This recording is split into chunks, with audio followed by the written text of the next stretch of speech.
Bien, nuevamente agradecerles la invitación a Maribel, Rómulo. Rómulo, darle la bienvenida. Nos encontramos en la misma ciudad de Moquegua. En- Oh, qué bueno, gracias, muy amable. Una ciudad justamente, hospitalaria, amigable. así es. Justamente me hacían referencia que usted el día de mañana está visitando el distrito de Chojata. Y bueno, Vamos a salir a las 2 de la mañana.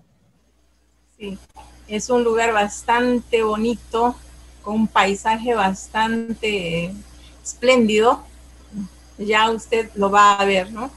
Bueno, van a estar en el corredor económico turístico Kuntur Muyuna, ¿no? Es Esa es la correcto, referencia. es correcto. Qué bonito tenerlo aquí en nuestra ciudad. Bien, para hacerles de conocer mi proyecto en sí, se trata de un mirador turístico, el mismo que buscaba poder rescatar nuestro patrimonio cultural ya reconocido en el año 2002. Se trata de los geolifos de Chenchen. Para quienes no conocen qué son los geolifos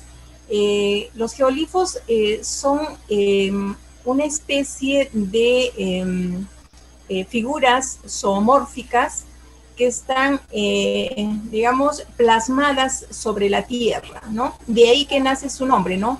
Geoglifos, ¿no? O sea, líneas hechas sobre la tierra, ¿no? Digamos, la forma utilizada era el raspado, ¿no? Los geolifos lo podemos encontrar en todo el mundo, tanto en Estados Unidos, que ahí tenemos una de los geolifos también con una dimensión bastante grande. Inglaterra, que también tiene su caballo blanco, Australia, Chile y Brasil, ¿no?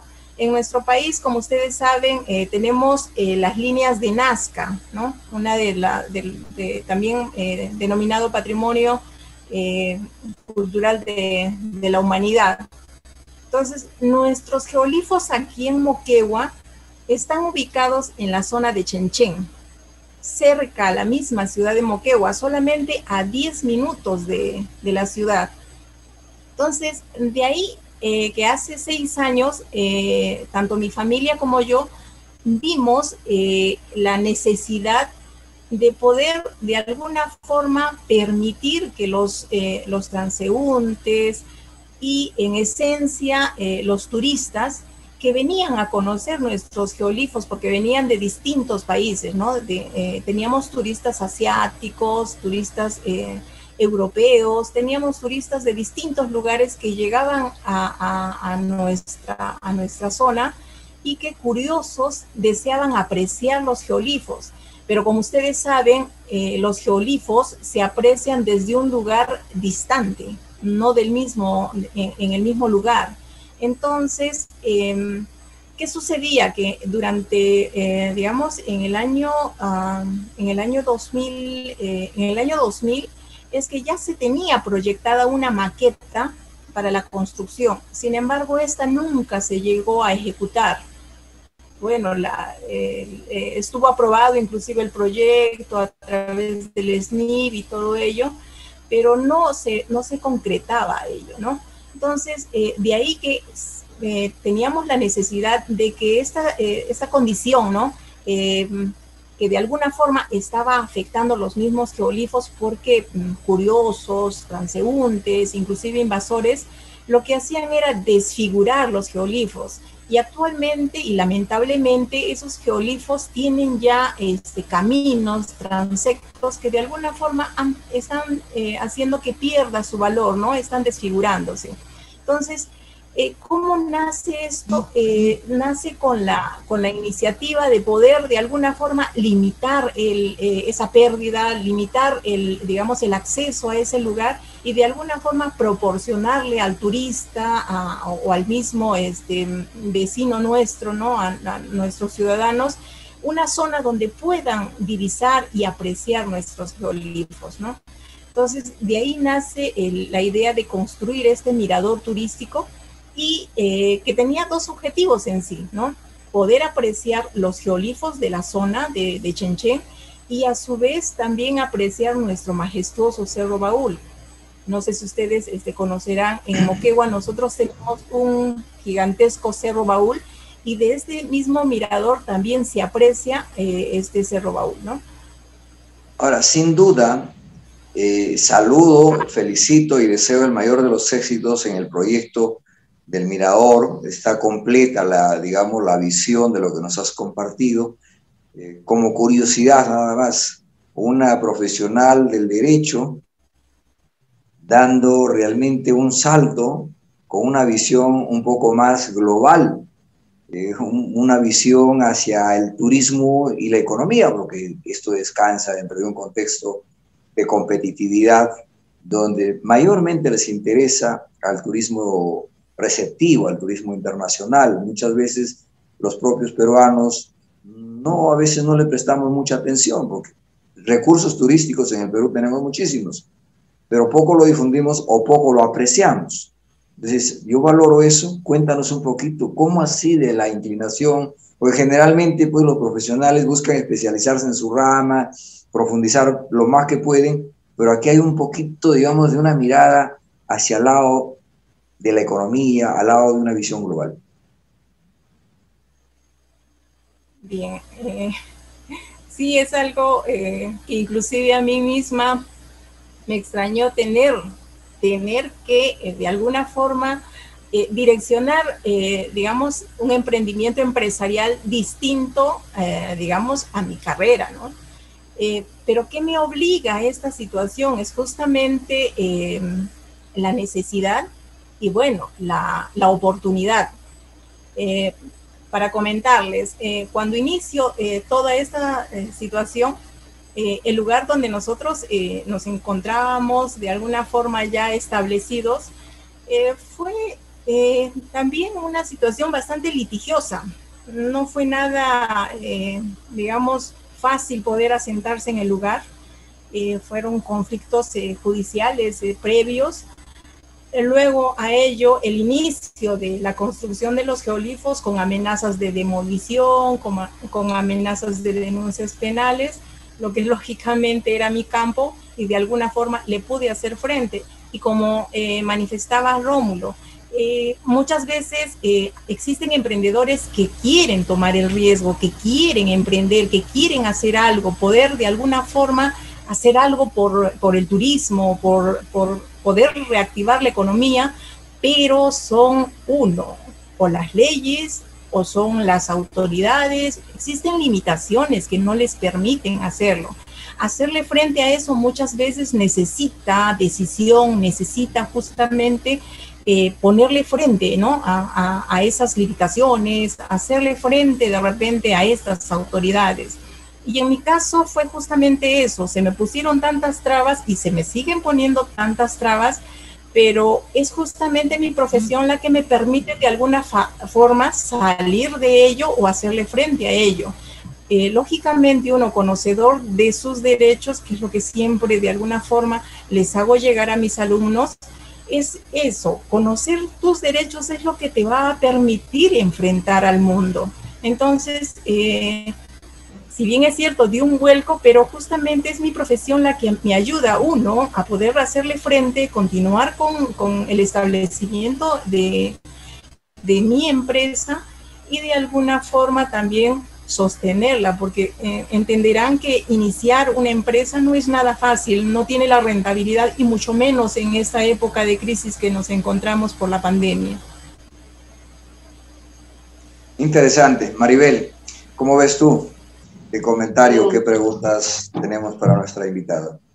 Me siento cada vez orgullosa como mujer, como emprendedora, como peruana, de las cosas que a veces por desconocimiento, de repente no está muy fomentado, pero veo que has podido juntar, has podido hacer una fusión con la profesión que te da la garra de mujer y ser profesional en derecho, de poder luchar por tener a través de litigios y todo eso, y ahora ver de repente, como consecuencia de todo ese trabajo, el fondo, lo veo por Facebook, qué bonito, porque incluso has creado un área de interpretación, es como una especie de guía turística que se han hecho para que vean y le den la explicación del significado tal como es en las líneas de Nazca. Es lo que veo. Cuéntame de eso. Sí, como les decía, las restricciones, las limitaciones y todo han sido incesantes. ¿Qué tocaba? Era complementar lo que faltaba, ¿no es cierto? ¿Qué es lo que queremos? Es que conozcan qué son los geolifos y cómo están de alguna forma posicionados en toda nuestra región Moquegua. Inclusive para mí ir descubriendo ello también fue un mundo. Yo misma no conocía que teníamos 7 geolifos ubicados a lo largo de nuestra cadena del Valle de Moquegua, ¿no? Y bueno, de alguna forma, contactando con museógrafos, contactando con profesionales de la ciudad de Lima, es que puedo poner en marcha y ejecutar esta apuesta de la sala de interpretación que de alguna forma ahora ayuda al turista, ayuda a nuestros visitantes, y mucho me gustaría que sean los estudiantes, los universitarios, quienes conozcan y puedan revalorar ese patrimonio cultural, que puedan conocer, que conocer es lo que de alguna forma nos hace apreciar, nos hace valorar. No conocerlos, lógicamente, nos empuja a dejarlo de lado o de alguna forma no respetarlo, ¿no? Entonces, sí es cierto, o sea, nosotros aquí en Moquegua, por ejemplo, tenemos tantos lugares turísticos. Y como le hacía referencia a Rómulo, va a conocer la ciudad o el distrito de Chojata. Justamente por mi profesión, también soy docente, me ha tocado ir a tantos otros lugares, casi me conozco todo lo que es la zona de la provincia Sánchez Cerro, la provincia Mariscal Nieto, y me ha tocado ir a todos esos lugares. Por ejemplo, la ciudad de Chojata, si hablamos del Kunturmuyuna, estamos hablando del quechua, ¿no?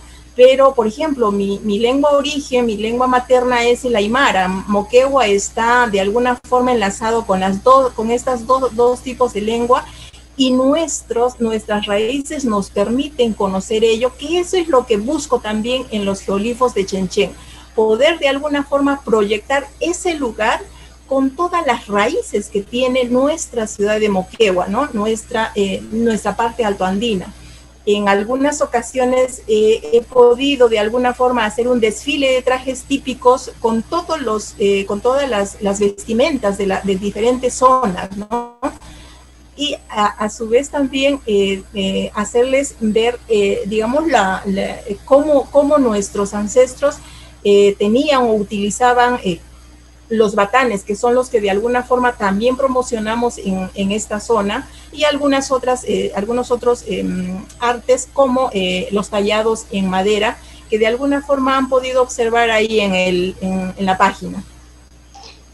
A mí me parece interesante, hay una definición común que se dice: no se ama lo que no se quiere, y no se quiere lo que no se conoce. Entonces, para uno empezar a interiorizarlo, es que hay que conocerlo, ciertamente. Conocer la cultura, conocer la profundidad, conocer la raíz, para tener sostén. Yo recuerdo en alguna ocasión, en algún país, en una conversa con otros compatriotas nuestros, pero que ya viven muchos años en un país europeo.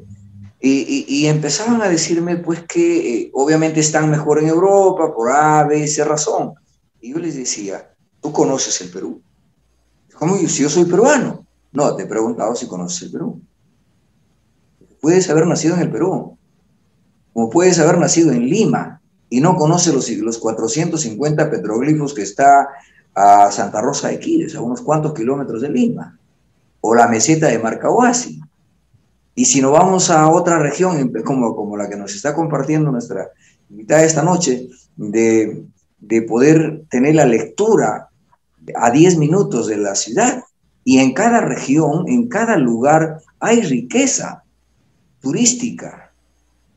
Pero lo preguntamos a los jóvenes estudiantes de la universidad o incluso del mismo colegio. Y entonces ahí hay una labor, con esto quiero, para cerrar con tu reflexión, Desde mi punto de vista, hay una labor, padres, que es parte. Yo tengo un hijo de 6 años y desde 2 años, 10 meses ha caminado conmigo, hemos viajado, sin exagerar, como a 12 regiones. Pero hoy no puedo obviamente viajar con él. Y él ya se acuerda dónde abordamos un bus, dónde abordamos un avión, dónde abordamos un barco, una moto, etc. Entonces, los padres tenemos parte de la responsabilidad. No digo que tengan que viajar todo el Perú, pero por lo menos se puede ir haciendo algunos esfuerzos. Segundo, en los profesores. En la década del 90, cuando había Cámara de Turismo y senadores, yo era presidente de una organización internacional de turismo. Tenía una empresa de turismo, que era Los Ángeles Tours. Y presenté una propuesta para que se dieran facilidades a los profesores y los alumnos, a efecto de que conocieran el Perú. Porque en una ocasión preguntaba a unos profesores, decía, ¿usted sabe dónde está el Pongo de Manseriche? Ah, creo que está por Bagua. No, no está en Bagua. Entonces, ¿qué significa? No es que uno esté buscando, digamos, a ver si conoce o no conoce, sino que es una responsabilidad de hablar con convicción, en este caso, al alumno que es el receptor. Pero hay un tercer componente, que es el Estado. Ya que es Mincetur, que son las instituciones, las municipalidades, que son las organizaciones del Estado quienes deben ayudar, deben facilitar para promover el turismo interno, no solo dándole un día libre en el feriado o declarándoles fin de semana largo, como se hacía antes de la pandemia. Eso no necesariamente motiva, en algo ayuda, pero no necesariamente. Hay que generar otros incentivos, como los costos para ingresar a determinadas zonas, etcétera, ¿no? ¿Qué opinas al respecto? Mire, y nuevamente haciendo acotación a la referencia que me hacen ustedes, como abogada, también he procurado, he intentado llegar a las autoridades, he hecho llegar las ordenanzas municipales, las normativas que deben establecerse, y ello con la finalidad, uno, eso, de que el conocimiento o la revaloración de los geolifos también de alguna forma quede plasmado en la currícula, ¿no?, de nuestros estudiantes, ¿no?, para que ellos puedan de alguna forma revalorar.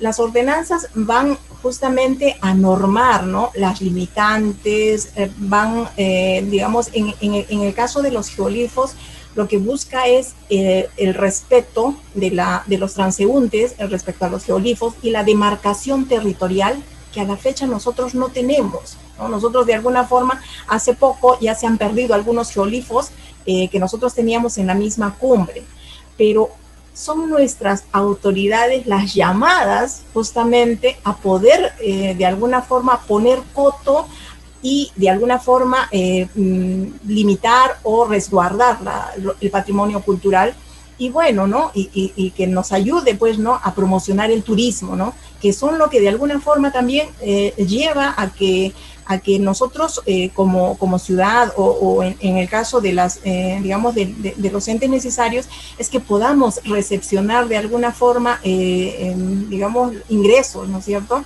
Entonces, eso es lo que nos va a ayudar de alguna forma a reactivar la economía en todos los lugares, ¿no?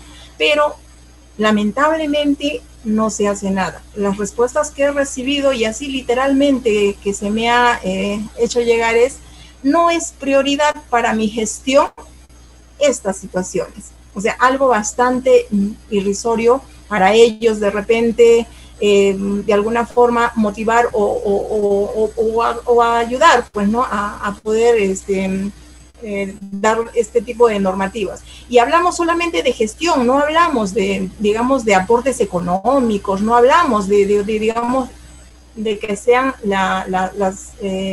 los gobiernos locales o regionales los que se encarguen de ello. Habemos privados que queremos de alguna forma aportar, pero para ello no basta nuestra intención, sino necesitamos de la gestión y la participación. Y de ahí mi agradecimiento a la ingeniera Leslie Catacora, que fue la única que, enfrentando todo, es que me da ese apoyo y me permite de alguna forma en esta época de pandemia iniciar o dar pues el primer paso, ¿no? Entonces, es un llamado a las autoridades también que de alguna forma pues ayuden, incentiven y no pongan trabas, ¿no? No pongan trabas en esencia. Felizmente, dentro de todos los obstáculos, siempre hay una luz que alumbra al final del túnel. No bajar la guardia desde el lado privado.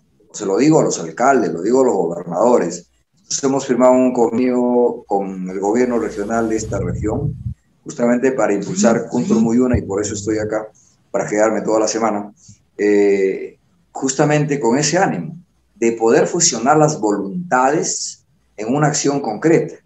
Yo vengo por el sector privado. Los cargos políticos son transeúntes, son de temporada. Pero nosotros vamos a seguir siendo ciudadanos, vamos a seguir siendo profesionales y empresarios, vamos a seguir en la vida con la gracia de Dios. Entonces, ¿quién debe asumir la responsabilidad, digamos, de frente? Desde el sector privado, con la ayuda del Estado.